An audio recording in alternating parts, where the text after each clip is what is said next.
Organ pipe.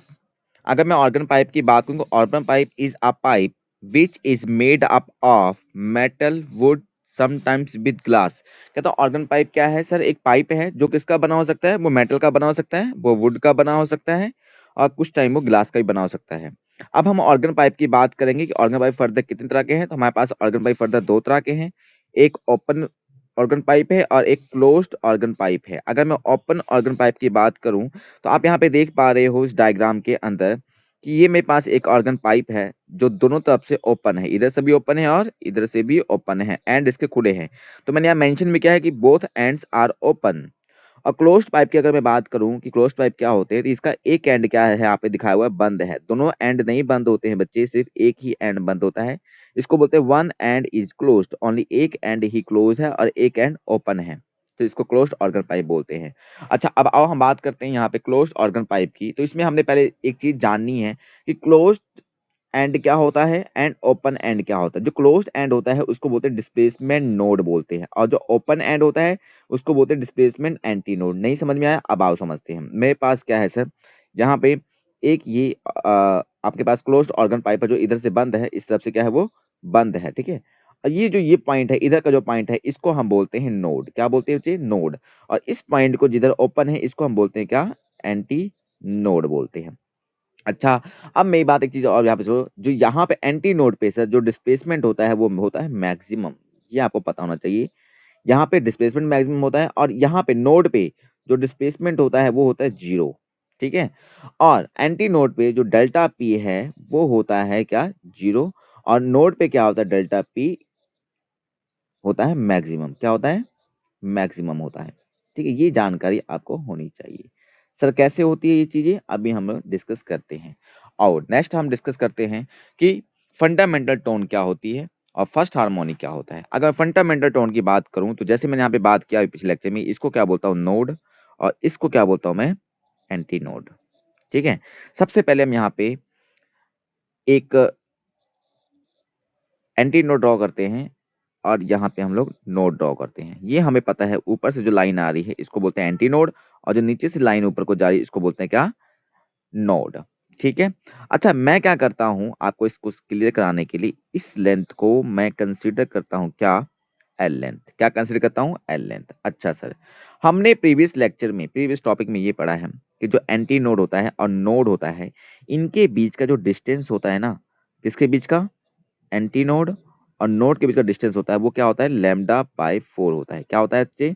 Lambda by 4। तो ये जो डिस्टेंस मेरे पास है यहाँ से लेके यहाँ तक, एक एंटी नोड और नोड के बीच का डिस्टेंस, ठीक है, कितना है मेरे पास?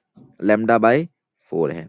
तो क्या मैं यहाँ पे ये लिख सकता हूँ कि lambda by 4 is equal to L? क्यों लिख सकता हूँ? क्योंकि मुझे पता है ये एल लेंथ इसी के तो बराबर है, यहाँ से लेके यहाँ तक, ठीक है। तो मैंने क्या किया? लैम्डा बाय 4 इसको तो एल कर दिया। अब मैं यहाँ से बोलना चाहूंगा कि जो लैम्डा है, ठीक है, उसकी वैल्यू क्या है? तो आप क्या बोलोगे? सर 4L है, जो ये 4 है इधर L के पास जाके मल्टीप्लाई हो जाएगा। उसके बाद आपने बोला सर हमें एक फॉर्मूला पता है क्या? फ्रीक्वेंसी का क्या होता है? बी बाई लैम्डा होता है। क्या होता है? बी बाई लैम्डा होता है। अब लैम्डा की वैल्यू मेरे पास क्या है? यहाँ पे ये देखो, यहाँ पे बस लैम्डा की वैल्यू ये रही। अब मैं इसको यहाँ पे पुट करूंगा, मेरे पास आ जाएगा कुछ, ठीक है। तो एफ क्या हो जाएगा मेरे पास? बी बाई 4 लैम्डा हो जाए 4L हो जाएगा, ठीक है। ये मेरे पास क्या आ गया? ये मेरे पास क्या आ गया? फंडामेंटल टोन आ गई, ठीक है। अब इसी फंडामेंटल टोन को मैं क्या बोलता हूँ? फर्स्ट हार्मोनिक बोलता हूँ। V4L, इसी को हम क्या बोलते हैं बच्चे? फर्स्ट हार्मोनिक बोलते हैं। क्या बोलते हैं? फर्स्ट हार्मोनिक बोलते हैं, ठीक है। आई थिंक ये टॉपिक क्लियर हो गया होगा। नेक्स्ट बात करते हैं कि फर्स्ट ओवरटोन क्या होता है, ठीक है, और थर्ड हार्मोनिक अभी आपको समझ में आ जाएगा। अगर मैं यहाँ पे एक सिंपल सा पहले एक सिंपल सा स्ट्रक्चर ड्रॉ करता हूँ, एक मतलब मैं पाइप ड्रॉ करता हूँ जो एक तरफ से बंद है, ठीक है। अच्छा, अभी हमने ये जाना इस पॉइंट को हम क्या बोलते हैं? नोड बोलते हैं, और इस पॉइंट को हम क्या बोलते हैं? एंटी नोड बोलते हैं। अब मैं फर्स्ट ओवरटोन की बात कर रहा हूँ। फर्स्ट ओवरटोन का मतलब क्या है? यहाँ पे भी एक नोड होगा सर। इसका मतलब ये पाइप ऐसे जाएगी और ये ऐसे आएगी, ये चीज ऐसे जाके ऐसे आने वाली है, और ये चीज ऐसे जाके ऐसे जाने वाली है। ये चीज आपके पास कुछ बनकर आएगा, ठीक है। इसको बोलते हैं फर्स्ट ओवरटोन, एक ओवरटोन हुआ है, ठीक है सर। अब मेरी बात सुनो, यहां से लेके यहां तक का लेंथ कितना बोला आपने, एल बोला है, कितना बोला है, एल बोला है। अब मेरी बात एक जहां सुना, ये क्या है, एंटी नोड, ये क्या है, नोड है, ये क्या है, नोड, और इसके बीच में भी क्या आएगा, एंटी नोड आएगा। ये तो बात आपको समझ में आ रही होगी, है ना, ये चीज आपको समझ में आ रही होगी, ठीक है। ये क्या है आपके पास, एंटी नोड, ये क्या आपके पास, नोड, ये क्या है, एंटी नोड, ये क्या है, नोड। ये चीज आपको पता लग रही होगी। अच्छा, मुझे एक चीज और पता है, ये एंटी नोड और नोड के बीच का जो डिस्टेंस होता है वो कितना होता है, लैम्डा बाय 4 होता है। और यहां से लेके यहां तक का डिस्टेंस कितना होता है, लैम्डा बाय 4 होता है। यहां से लेके यहां तक का डिस्टेंस कितना होता है, लैम्डा बाय 4 होता है। तो मेरे पास टोटल ये जो डिस्टेंस आया, ये कितना आया, 3 लैम्डा बाय 4 आया। क्यों सर, क्योंकि देखो एंटी नोड, ये एंटी नोड है, मैं दूसरा कलर लेता हूँ, ये एंटी नोड है और ये नोड है, इनके बीच का डिस्टेंस, ठीक है, कितना होता है, आप बोलोगे सर लैम्डा बाय 4, क्या बोलोगे, लैम्डा बाय 4। यहां से लेके यहां तक का डिस्टेंस भी कितना होता है, लैम्डा बाय 4। यहां से लेके यहां तक डिस्टेंस लैम्डा बाय 4, यहां से लेके यहां तक distance lambda by 4। 3 bar lambda by 4 आ गया, मतलब 3 लैम्डा बाय 4 मैं लिख सकता हूँ। बोलो बात समझ में आ गई सर, आ गई। चलो नेक्स्ट यहाँ पे बात करते हैं हम लोग, नेक्स्ट यहाँ पे बात करते हैं कि सर इतनी बात क्लियर होगी ना। अच्छा मेरे को एक चीज बताओ, क्या मैं यहाँ पर 3 लैम्डा बाय 4 को इक्वल टू एल लिख सकता हूँ। क्यों लिख सकता हूँ, क्योंकि यही तो लेंथ के बराबर 3 लैम्डा बाय 4 है, लिख सकता हूँ ना। तो मैंने यहाँ पे लिख दिया। अब यहाँ पे लैम्डा मेरे पास क्या आ जाएगा, आप बोलोगे सर 4l/3 आ जाएगा। अब मेरे को एक चीज और पता है, यहाँ पे क्या, जो f है वो किसके बराबर होता है, आप बोलोगे सर b/लैम्डा होता है। और आपने जो लैम्डा है वो कितना निकाला है, यहाँ पे देखो कितना निकाला है, 4l/3। तो v/4l/3। अब आपको पता है ये l चला जाएगा सबसे ऊपर, तो मेरे पास जो इक्वेशन बनकर आएगी वो क्या बनकर आएगी, 3v/4l बनकर आएगी। तो मेरे पास जो f है सर, ठीक है, वो कितना आ गया, 4v बाई सॉरी टू से, कितना आ गया मेरे पास, 3b/4l आ गया सर, ठीक है। ये मेरे पास f आ गया। अब मेरी बात सुनो, ये मैं किसका निकाला हूँ, फर्स्ट ओवरटोन का निकाला हूँ। किसका निकाला हूँ, यहाँ पे देखो फर्स्ट ओवरटोन का निकाला हूँ। तो मैं क्या बोल सकता हूँ, फर्स्ट ओवरटोन का निकाला हूँ ना मैं, फर्स्ट ओवरटोन किसके बराबर होता है। देखो मेरी बात सुनो, फर्स्ट ओवरटोन किसके बराबर होता है। पहली बात यहाँ पे आओ, मैं आपको समझाने की कुछ कोशिश करता हूँ। पिछला देखो, यहाँ पे जो फर्स्ट हार्मोनिक आया वो किसके बराबर है, फर्स्ट हार्मोनिक किसके बराबर है, v/4l, ठीक है। यहाँ पे कितना आया है, देखो b/4l। ये देखो मेरी बात ध्यान सुनने की कोशिश करो, जो 3v/4l है ना, देखो ये मेरे पास क्या है, फर्स्ट हार्मोनिक मोशन ना, ये 3 बार आ गया ना, मतलब थर्ड हार्मोनिक मोशन आ गया। ये तो फर्स्ट था, ये 3 से मल्टीप्लाई कर दिया तो मतलब क्या आ गया, थर्ड हार्मोनिक मोशन आ गया। मतलब इसको मैं क्या लिख सकता हूँ, 3f1, क्योंकि ये किसकी वैल्यू थी, f1 की ही तो वैल्यू थी। नहीं समझ में आया, इधर देखो सर, ये f1 की वैल्यू है ना आपके पास, v/4l। तो यहाँ पे ये चीज क्या बन रही है आपके पास, v/4l बन रही है, इसको f1 लिख सकता हूँ ना, 3/f1 लिख दिया। तो फर्स्ट ओवरटोन मेरे पास क्या आ गया, 3f1 आ गया। बोलो बात समझ में सर आ गई है। इसको बोलते हैं थर्ड हार्मोनिक, क्या बोलते हैं, थर्ड हार्मोनिक, ठीक है। चलो अभी एक केस और करते हैं तो आपको अच्छे से क्लियर हो जाएगा। अब मैं बोलता हूँ सेकंड ओवरटोन, क्या बोलता हूँ, सेकंड ओवरटोन। चलो इसकी बात क्लियर करते हैं सेकंड ओवरटोन की। देखो बहुत आसान है, पहले मैं एक पाइप बनाऊं ऑर्गन। अब आओ बात करते हैं, ये बच्चे क्या है आपके पास, आप बोलोगे सर ये नोड है और ये आपके पास क्या है, एंटी नोड है, ठीक है। अब इसमें 2 डॉट लगा लेते हैं, 2 जगह मेरे को क्रॉस लगाना पड़ेगा, ठीक है। अब मेरे पास जहां से आया ऐसे और ये ऐसे, ठीक है, ये गया ऐसे और ये आया ऐसे, ये ऐसे,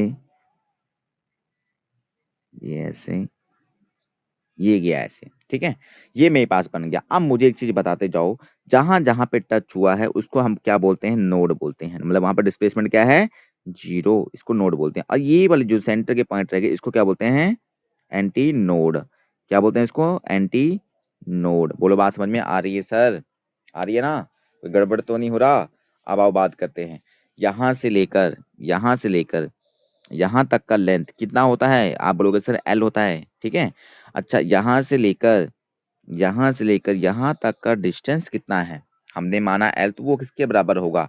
देखो एंटी नोड और नोड के बीच का डिस्टेंस कितना होता है, लैम्डा बाय 4। तो कितने हैं, ये एक हो गया सर, यहाँ से लेके यहाँ तक एक हो गया, मतलब 2, यहाँ से लेके यहाँ 3, यहाँ से लेके यहाँ तक 4, यहाँ से लेके 5, मतलब कितना आ गया 5 लैम्डा बाय 4। कितना आ गया बच्चे, 5 लैम्डा बाय 4 आ गया। अब मैं यहाँ पे क्या लिख सकता हूँ, 5, क्या लिख सकता हूँ, 5 lambda by 4, 5 lambda by 4 is equal to L, लिख सकता हूँ। यहाँ पे बस लैम्डा की वैल्यू क्या आ जाती है, आप बोलोगे सर लैम्डा की वैल्यू आपके पास आ जाती है 4l/5। अच्छा, आपने क्या पढ़ा हुआ है, आपने पढ़ा है सर एफ होता है v/लैम्डा। तो एफ क्या आ गया आपके पास, आप बोलोगे सर v/लैम्डा हमारे पास कितना है 4l/5, 4l/5। अब ये चला जाएगा सबसे ऊपर, तो आपके पास जो इक्वेशन बनकर आएगी सुंदर सी, वो ये बनकर आएगी 5b/4l, ठीक है सर। अब ये किसका निकल कर आया है आंसर, आप बोलोगे सर सेकंड ओवरटोन का, किसका, सेकंड ओवरटोन का लिखते हैं, चलो सेकंड ओवरटोन का। तो आप क्या लिख सकते हो सेकंड ओवरटोन का, आप देखोगे 5f1। सर कैसे, देखो मेरी बात सुनो कैसे, ये 5 मैं दूसरे कलर से लिखता हूँ समझाने के लिए, मैं कैसे लिखता हूँ, देखो ये क्या है 5b/4l। अच्छा, ये b/4l क्या है, ये b/4l क्या है, आप बोलोगे सर f1 था, भूल गए, आओ दिखाएं। ये देखो f1 क्या था आपके पास, b/4l, ठीक है। तो यहाँ पे मैंने b/4 को f1 लिख दिया और 5 एज इट इज लिखा है, देखो 5, मतलब इसको बोलते हैं फिफ्थ हार्मोनिक, क्या बोलते हैं इसको, फिफ्थ हार्मोनिक। आई थिंक ये बात समझ में आ गई होगी अच्छे से। चलो एक और करते हैं, थर्ड ओवरटोन की भी बात कर लेते हैं, हाँ हमारे सिलेबस में है तो हम देख लेते हैं थर्ड ओवरटोन। बच्चे बहुत ही आसान है, मैं आपको बार बार कह रहा हूँ, टॉपिक टफ बिल्कुल नहीं है। ये देखो, अच्छा मुझे बताओ, ये आपके पास क्या है, आप बोलोगे नोड है, ये आपके पास क्या है, आप बोलोगे क्या है, एंटी नोड है। आपके पास थर्ड ओवरटोन है, मतलब 3 बार घुमा देना है, चलो घुमाते हैं। ये लो, आप पहले ऐसे लेकर आता हूँ, टोन को ऐसे लेकर जाता हूँ,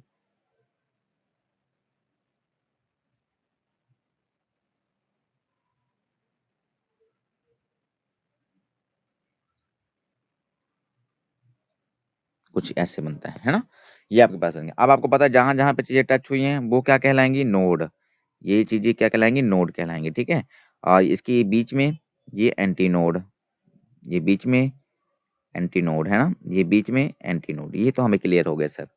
अब मैं क्या कहता हूँ, यहाँ से लेके यहाँ तक का लेंथ क्या कंसीडर कर रहा हूँ, एल कंसीडर कर रहा हूँ, जैसा हम करते आ रहे हैं। अब आपको अच्छे से क्लियर भी हो गया होगा, यहाँ से लेके यहाँ तक का लेंथ किसके बराबर होगा, आप बोलोगे 7 लैम्डा/4, क्योंकि एक नोड और एक एंटी नोड के बीच का जो डिस्टेंस होता है वो लैम्डा/4 होता है। और यहाँ पे कितने हैं, देखो ये एक हो गया, यहाँ से लेके यहाँ तक एक, यहाँ से लेके 2, ये 3, ये 4, यहाँ से 5, यहाँ से 6 और यहाँ से 7, ये आपके पास 7 बनकर आ गए हैं। तो 7 लैम्डा/4 आ जाएगा। तो आप यहाँ पे क्या लिखोगे, सिंपल सी बात है, वही जो लिखते आए हैं।